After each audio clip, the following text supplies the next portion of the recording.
Muy bien, este es el teórico número 12 de Historia Argentina 2B, Cátedra Lettieri.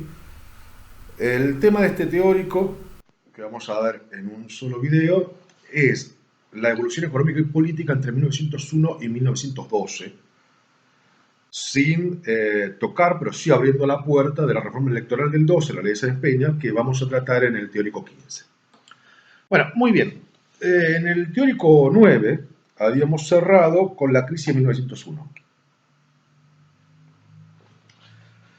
Hay que entender tanto la dinámica política como económica del año 1. A ver, como habíamos dicho, Roca había logrado consolidar una estructura que se llamó el roquismo, o el PAN, el conservador. A ver, tiene diferentes excepciones y diferentes formas de interpretarse, y no son lo mismo, pero si mirámoslo como similares. Para el 1 está consolidado. El gran problema que tenía Roca era el presupuesto de 1901, y había pedido a Pellegrini, por ello, que resuelva el problema de la deuda externa, cuyos intereses y amortizaciones eran muy altos para el presupuesto del 1, frente a la coyuntura del posible conflicto bélico con Chile. En ese sentido, lo manda Pellegrini a negociar en 1890 en Europa. Pellegrini logra llevar adelante lo que llama un acuerdo de conversión de deuda. A ver, básicamente, ¿cuál era el problema? La deuda externa que se había acumulado durante la década de 1880, que se defoltea en el 90, que se refinancia, para 1901 hay que pagar intereses y amortización. Vencidas, acumuladas. Son más o menos el 40-50% del presupuesto nacional. Roca necesita limpiarse ese peso. Sabe que pesa demasiado para su presupuesto. Es insostenible. Entonces pide a Pellegrini que negocie. Y se negocia una conversión, que es algo parecido a un canje de deuda, donde se iba a emitir un nuevo bono que iba a canjear por todos los bonos argentinos a diferentes plazos y amortizaciones e intereses que había dando vueltas. Un consorcio de bancos entiende la situación, está de acuerdo y van a llevar adelante la propuesta. También está dando vueltas por ahí Ernesto Torqui, que es el asesor financiero de Roca. Muy bien, este proyecto se presenta a mediados del año 1. Pellegrini entra por el Senado, Pellegrini lo defiende, lo avala, dice sí, pero, y aquí algo que genera esta crisis del 1, que nos lleva a pensar que es uno de los elementos de anclaje fáctico que tenemos que entender como un quiebre dentro de la institucionalidad o del proceso político-económico. El acuerdo implicaba, entre otras cosas, canjear todos estos bonos por un nuevo bono, que se llama el bono argentino, etcétera, que iba a vencer en 1950, que daba como 5 o 6 años sin pago de intereses y de amortizaciones, etcétera, que permitía solventar, darle sostenibilidad a la deuda, del pago de la deuda. Pellegrini lo presenta y los diarios, incluso La Nación, salen a oponerse. Terry, un político de la época, profesor de la Facultad de Derecho, da un discurso enfurecido contra este acuerdo. ¿Por qué? Una de las cláusulas del acuerdo era que, en caso de impago de la deuda se iba a pagar sí o sí por garantía que tenía con las rentas de la aduana. Esto era un tema muy sensible por un caso que había habido en Egipto y también en Venezuela, en otros países, de que la deuda al estar garantizada por las rentas de la aduana, si no se pagaba, daba lugar a intervenciones militares, a ver, una cuestión de centro-periferia básico. Las potencias ocupaban la aduana directamente. De hecho, hay varios periódicos como El Mosquito que hacen caricaturas de oficiales ingleses en la aduana de Buenos Aires, etc. Bueno, el punto es que hay una fuerte oposición. Esa fuerte oposición sale a las calles y llega a tal nivel de violencia, no solamente en la ciudad de Buenos Aires, sino también en La Plata, en Córdoba. Los universitarios están muy movidos, hay mucho movimiento por esto, que esa oposición que había estado acallada en la década de 1890, cuando Roca había consolidado su poder, había apartado a la Unión Cívica Radical del ostracismo, a la Unión Cívica le había sumado, la Trinidad era una consolidación del esquema político, le surge una oposición muy virulenta. Frente a la violencia, que incluso muere un policía, etc., le apedrean la casa y el diario a Pellegrini, Roca declara estado de sitio. De hecho, hay una anécdota de que su sirviente, Gramajo, el sirviente de Roca, durmió, abrazó una escopeta frente a la puerta del Ministerio General para protegerlo, etc. En este clima de violencia, el proyecto, que es aprobado en el Senado por el apoyo de Pellegrini, entra a diputados. Y Roca tiene una entrevista con Mitre, en la cual Mitre le dice: general, cuando todo el mundo se equivoca, todos tienen razón. Frente al acuerdo que había sobre el tema entre Mitre y Roca, Roca decide sacar el proyecto de la Cámara de Diputados y decirle que no lo traten, pero sin avisar a Pellegrini, con lo cual Pellegrini lo entiende como un desaire y rompe con Roca. La crisis del 1 nos brinda algunos elementos interesantes. Primero, la aparición de una opinión pública. Una opinión pública a través de diarios y periódicos, juventud universitaria, una oposición que no existía, que se transmite a las calles y que se moviliza. O sea, la oposición ganó la calle, el antirroquismo. Por otro lado, se rompe la Trinidad. La estabilidad política que había logrado Roca después de la revolución de 1890 se rompe con la salida de Pellegrini, iniciándose un nuevo proceso político. La política del acuerdo de Roca, ¿sí?, de resolver los conflictos al interior del PAN, al igual que la sucesión presidencial, el consenso de la Trinidad y el de no generar conflictos dentro del Estado y que la territorialidad sea de las provinciales, se queda sin una pata, sin la pata de la provincia de Buenos Aires, que es Pellegrini. Es una falla en la política del acuerdo roquista. Y el PAN no logra rearticularse frente a esto. En paralelo, la expansión económica que tiene un revamping, un relanzamiento con la crisis de 1890, para 1901, aunque Roca tiene problemas para pagar los intereses de la deuda, termina pagándolos, y termina siendo que el problema de la deuda deja de ser tal, porque la economía crece a tal nivel que los intereses de la deuda que se pagan son cubiertos con ingresos genuinos. E incluso hay déficit fiscal que se financia con más deuda. ¿Por qué? La economía está creciendo a tasas muy aceleradas. En 1906 va a haber un acuerdo final de deuda en que se va a emitir un bono que se llama el crédito argentino interno, con lo cual sí, todos los bonos que están dando vuelta que Roca había querido unificar, se unifican finalmente en el 1906-7.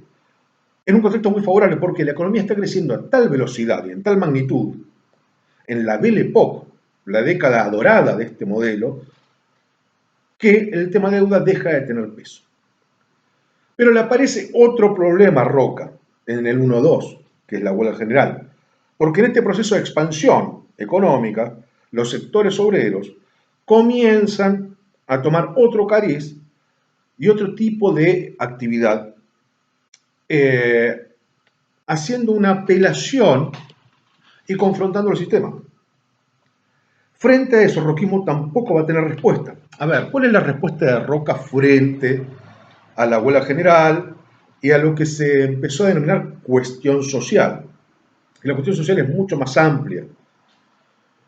En primer lugar, va a ser la represión, como siempre, y algún tipo de acuerdo. En base a la represión, la ley de residencia social, la ley de residencia, perdón, por un lado,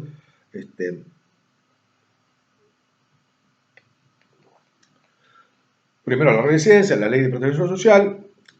Lo que tenemos en el fondo es que el roquismo no tiene capacidad para responder a esta nueva fase de ascenso de la agitación obrera.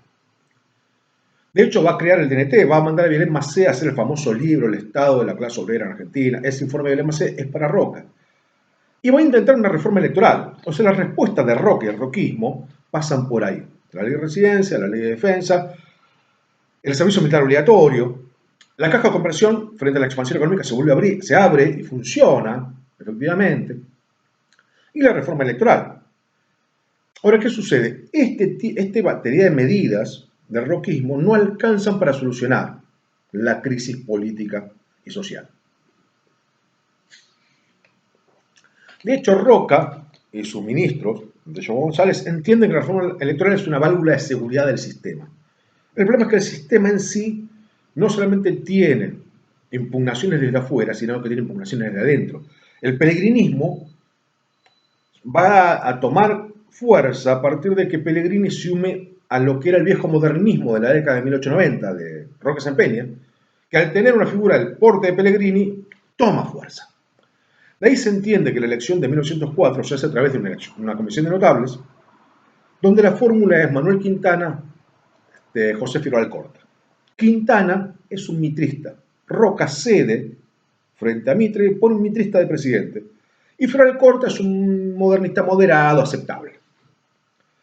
Pero a ver, lo que está viéndose es la declinación del PAN y del roquismo como tal, como institución.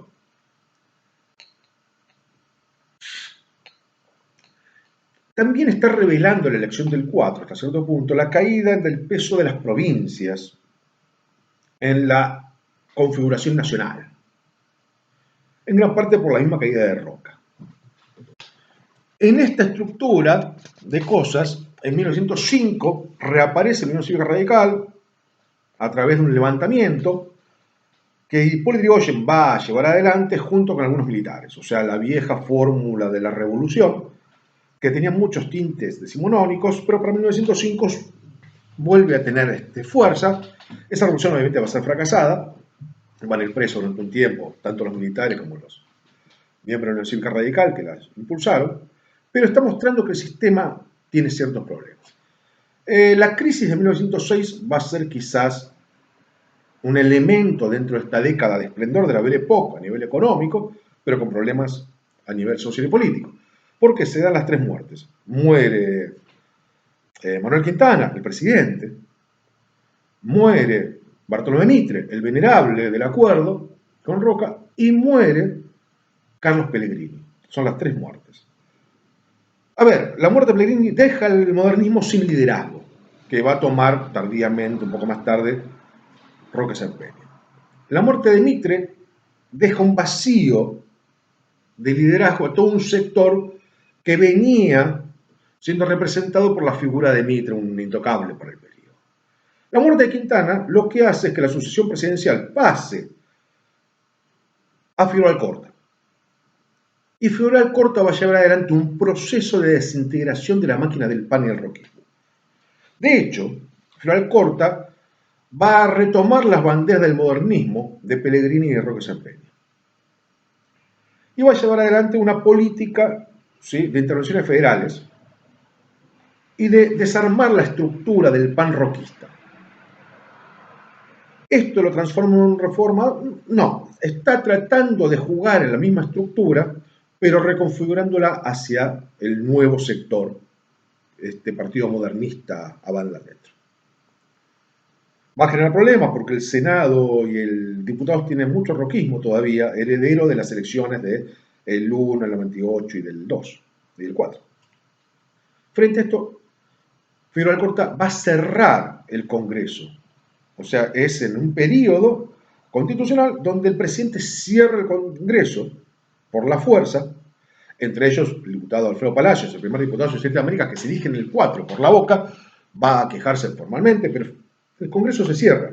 Y Pellegrini va a funcionar un año sin Congreso hasta que elija nuevas autoridades. Y esta nueva elección, donde se eligen diputados nuevamente, es desarticulando toda la máquina electoral roquista. Con lo cual el PAN también desaparece. O sea, Figueroa Alcorta usa esa maquinaria electoral, saca el roquismo y sus adalides que se reconfiguran hacia el alcortismo, o más bien hacia este modernismo tardío que va a terminar en la elección de Roque Sempegna como presidente en 1910.